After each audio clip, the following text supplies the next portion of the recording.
Hello, here we have the two pedals that will be attached to the electric switches. Here's a switch, and how it attaches is that on the back, there's that big center hole right here, and it just slips on. I can't do that at the moment because, well, I'm using one hand to hold my phone.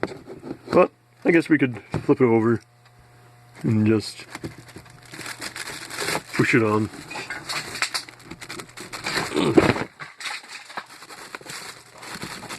There. See? And we'll be mounting this down in the floor space of the cockpit. So when you push the pedals, you know, either side to side or up and down, it will move the switch. It will move the linear actuators accordingly. So that's really all for this episode or whatever. So be sure to like and subscribe, and until next time, bye bye.